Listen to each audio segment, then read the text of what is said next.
It was Halloween night, the best night of the year. I shall be a detective this year and throw a large party, Oddball said, a clumsy-looking brown and white Shih Tzu puppy. Oddball truly loved Halloween, especially since there were treats and parties to attend everywhere in the neighborhood. This year, however, he was throwing his own party. The decorating is done, and Mommy has made the treats, said Oddball, as he wandered into the kitchen to a large table filled with cookies and candies of every kind. I think that everyone will love these cookies and candies. There were chocolate chips, peanut butter, and sugar cookies, all laid out on a pumpkin-shaped tray on the table.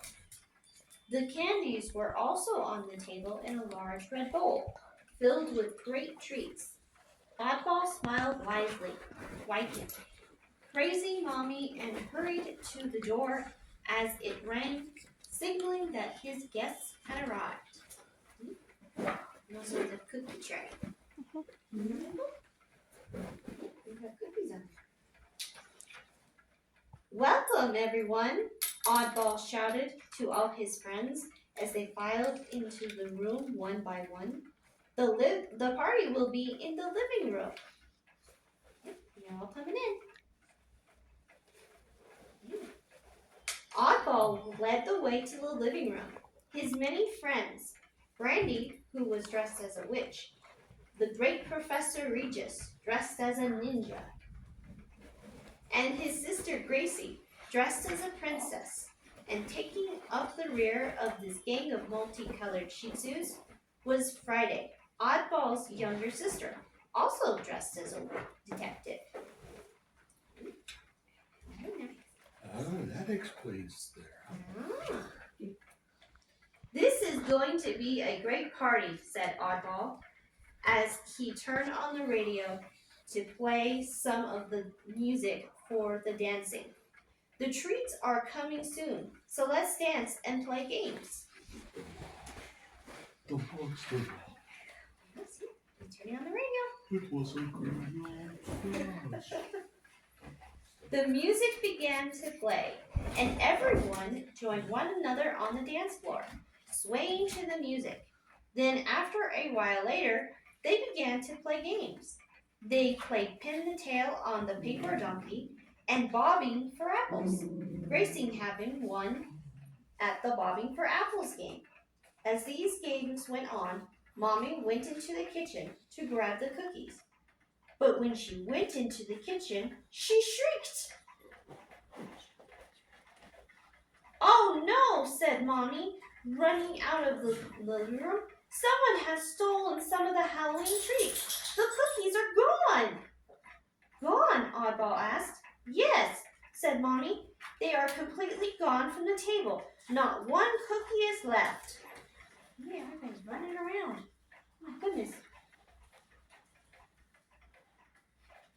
Oddball and the others ran into the kitchen. Indeed, the pumpkin cookie plate was totally empty. There were only crumbs left on the table, and the red candy bowl tipped over, candy spread out everywhere. "Who could have stolen the cookies?" Oddball asked.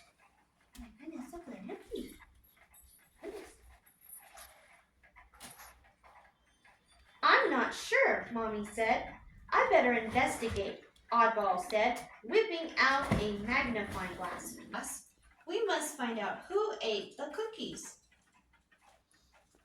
Friday, the other detective, asked Oddball, "How do you know that they were eaten and not just taken?" Oddball thought about it for a minute. Then he replied, "Because of puppy nature. A puppy like us would not simply take the cookies. He or she would eat them." Friday was not sure about her older brother's thoughts, but for now, it was the only idea that they had. "That also means," Friday suggested, "that any one of us could be the cookie thief."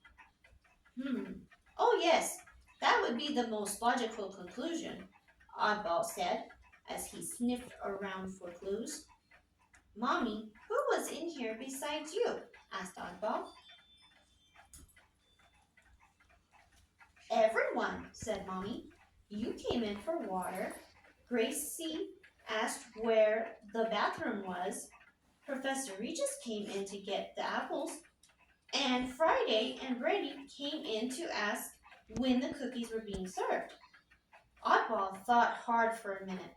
Everyone had been in the kitchen, but only Brandy and Friday came in together. He knew that they didn't take and eat the cookies, but was also sure that Brandy and Friday didn't either. If only there was a clue. Let me think, Oddball said. That means that the cookies were here after Friday and Brandy were last in the kitchen. That was just before the bobbing for apples game, Mommy said. Oh, Oddball, he's thinking. Oddball tried to remember who played the game bobbing for apples. As he stepped forward, he slipped on water and what appeared to be a wand.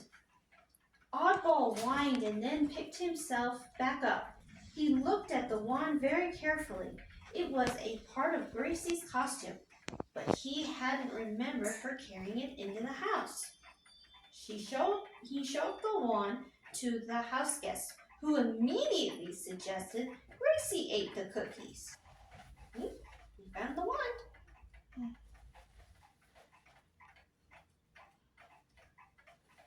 Hold on 1 minute, Gracie said. I left that wand in the living room. Anyone could have picked it up, and I didn't even bring the wand into the house. I asked Professor Regis to carry it. That's right, Oddball said. Remember, she was right next to me when we were bobbing for apples. Right, Gracie was the only one to catch an apple, Brandy said.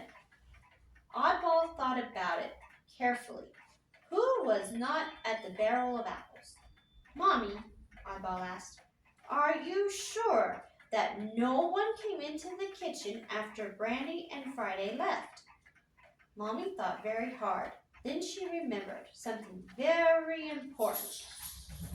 There was someone dressed in black that ran past me into the kitchen as I came into the living room. That was right after Friday and Brandy left. I thought they just were about to ask another question, so I didn't think about it.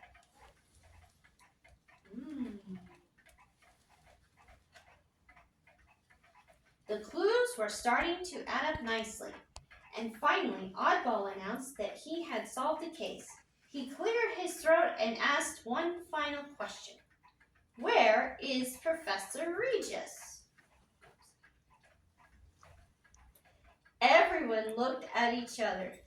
Gracie, Brandy, and Oddball were in the kitchen with Mommy. But there was no sign of Professor Regis. Then there was an eating sound coming from the living room. Everyone rushed out of the kitchen. There was Professor Regis sitting in a big armchair, eating what was left of the Halloween cookies. Professor Regis, everyone shouted. Really, Professor, Friday said. You stole the Halloween cookies right off the table as we were coming in to play bobbing for apples.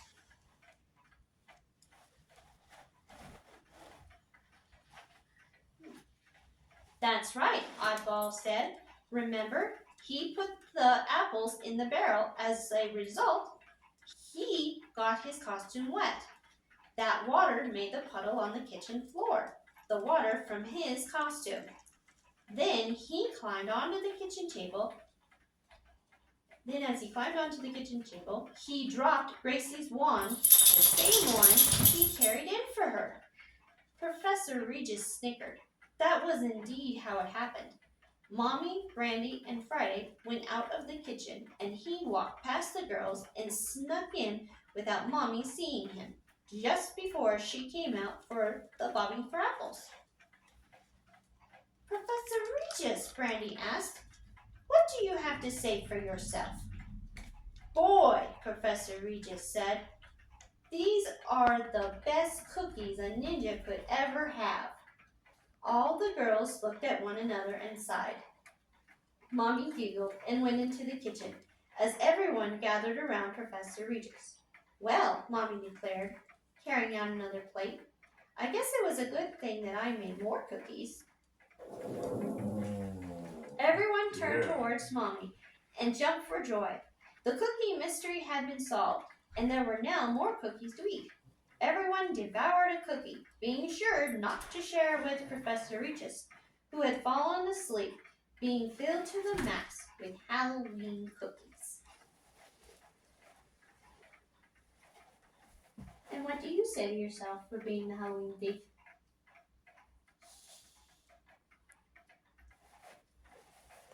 Alright everyone, that's Who Stole the Halloween Cookies, now available at Amazon for $14.99. If ever you want to check us out, please do. Thank you, and happy